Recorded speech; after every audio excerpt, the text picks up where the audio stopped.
Today, I'm going to be giving you everything that you need to know before traveling to Greece in 2021. So if you haven't, make sure to hit that subscribe button down below and don't forget to turn on your post notifications so you don't miss another video.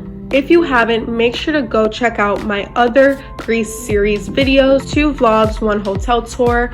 Make sure to go check those videos out, but let's get right into it. So we're gonna start off with the airport and transportation. I was going to Greece from New York, so I left from JFK and arrived in Athens. It took about 9 hours for the entire flight, but my ultimate destination was Santorini. There are no direct flights to Santorini, so for most of the islands in Greece, most people fly to Athens and then either take a ferry or another flight to their desired location. The 2 airlines that I used going and coming back for Santorini were Sky Express and Olympic Air. Most of the flights to Santorini are under an hour, so it was really quick and it didn't seem like a big struggle taking a second flight. Now, when you go to Greece from the United States, I left from New York, there are 2 things that you need to do. You need to make sure that you have a negative COVID test within 72 hours of your flight. The negative COVID test relates to people who are vaccinated as well as not vaccinated. And you also need to fill out a PLF form.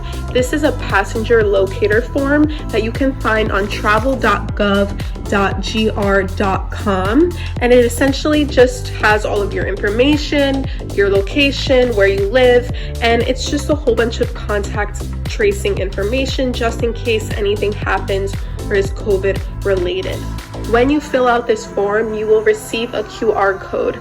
I didn't receive my QR code until after I arrived in Athens, but you still can get on the plane with your email confirmation. So as long as you make sure you fill out that form with ample time before your trip, you should be fine. As for them checking in the airport, they are pretty serious about it, so I would just recommend to have all of those documents printed out so it's an easy transition and an easy flight to your destination. Next is transportation. So when you get onto the island, if you are going to Santorini, Fira, any of the towns or islands in Greece, I would definitely recommend getting a car. Now, it's not necessary, there is public transportation, but if you want to see enough of the island and the towns during your stay and you want to have a lot of flexibility and freedom, I would definitely recommend getting a car. They are very cheap. It's not a big expense, but it will save you a lot of time and give you more ability to do more of the activities that you want to do. As for accommodations and where to stay, I would definitely recommend, if you're visiting Santorini,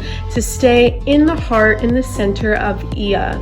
We actually stayed right off of the strip and it was so convenient because we could literally just walk everywhere. If you guys are interested in seeing the accommodation that we stayed at, make sure to go check out this video. It is a full hotel/room tour of our luxury villa in Ia. And also stay tuned for my upcoming second luxury hotel review and room tour, and we actually stayed in Kamari Beach. Now, when staying in Santorini, especially in Ia, there are a lot of things to do. You can do anything from taking a boat ride to cliff jumping, driving down to the very tip of the Caldera and taking a hike from one side to the other. There's truly so much to do when you are in Santorini. If you guys are interested in any specific activities or excursions, make sure to go check out vlog 1 and 2 of my time and trip in Santorini. It was jam-packed with fun activities. Most of them were free, so you could definitely go check those out, and I have all of them listed in the description box. Now, when it comes to the food and the cuisine on the island, I have to say that the food is very fresh, but the quantity and the portions that you get are relatively small. A lot of the food options in Ia and Santorini that I got to experience were more sample tasting bits, salads, cold cuts, olives. Very minimal, very small, but yet very flavorful. I myself do not eat meat, so it was a little hard to find meals that were filling, but a lot of the restaurants take their time to prepare 5-star meals for you with their presentation, with their design, and with their flavor. So you can definitely find any type of meal on the island. It really just depends where you go, but if you're somebody that likes a hefty course meal, something more Americanized. I'm not gonna lie, it might be a little bit hard to find. But if you are a seafood lover, you will have the best time. All of the seafood on the island is extremely fresh because they get to catch everything right there. Now, shopping. Ia has a lot of stores, a lot of high-end boutiques, very bougie, very classy, a lot of jewelers. So if you're a shopper, you will have the best time, a lot of options, very nice place to splurge, and the strip will go on for days, so you can spend the whole day, whole night, whole afternoon shopping. If you are going to Ia knowing that you are going to do a little bit of shopping, keep in mind that you can get money back from your shopping and back from your expenses. Stay tuned for that explanation about tax refunds later in the video. But yes, if you go to Ia and spend a significant amount of money, you can actually receive some of your money back once you get to the airport. But I'm going to talk about that a little bit later. One thing Ia and Santorini is famous for is its sunsets. Anywhere from the islands, the views, the sun, it's just breathtaking.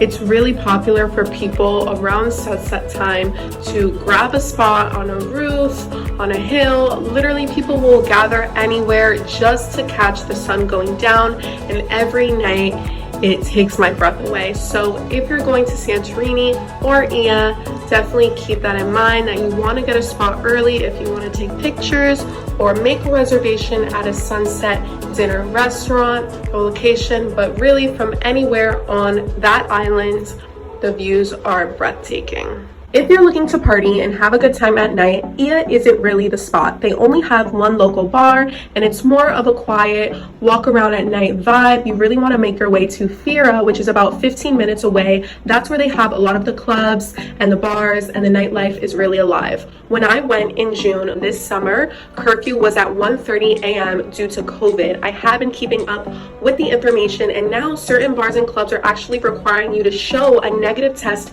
at the door or a vaccination card before being to enter, and they are at capacity again. But the nightlife in Fira is very, very lively and fun. Speaking of COVID regulations, let's get into what you need to know about COVID when coming to Greece. One main thing that I did notice is that masks are not mandatory, or at least not suggested heavily to wear around Santorini, Ia, Fira, or at least any of the places that I was at. It really seems like everybody walks around freely. If they want to use a mask, they can, and if they don't, you're not pressured to.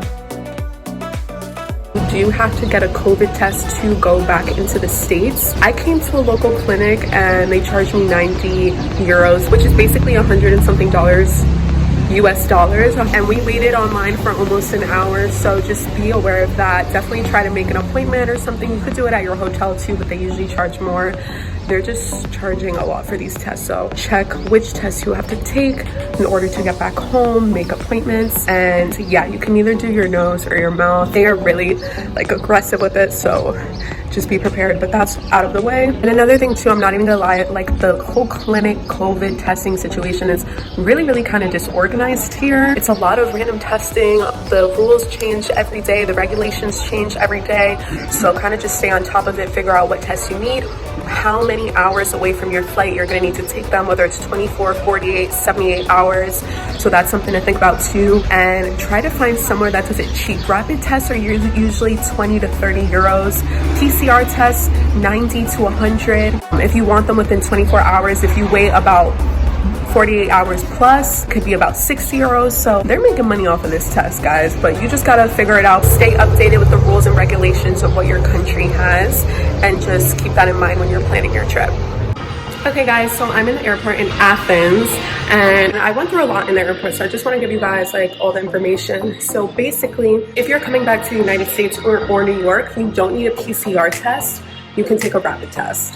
I paid 100 euros for the PCR and I didn't need it. You could have paid 20 or 30 euros for a rapid or an antigen, so just keep that in mind. Greece is pretty expensive. I changed my money in the airport. I gave them 200 US dollars and I got 135 euros back. It really depends on where you go and how much you get for your money, but US dollars don't go as far here in Greece. Prices in euros, it's pretty general, like it's not too expensive. If you eat out at a fancy restaurant, $20 for a plate, drinks are about you know, I went to a bar last night, drinks were like 5-6 euros, but then I checked my card and it's like 8 or 10 because of the conversions. For the most part, taxis are also expensive. I was gonna take a taxi to a beach like 10 minutes away, and they were saying 30 euros one way and 30 euros coming back. So it's pretty much, it's pretty expensive. Just be prepared to spend your money if you come to Greece, but it's definitely worth it. If you're gonna be shopping expensively, not like souvenir shopping or anything like that, but if you're gonna go and buy, you know, boutique clothes and things like that, spend over 100-200 euros, you can ask for a tax refund form, and when you go to the airport, they give you your taxes back.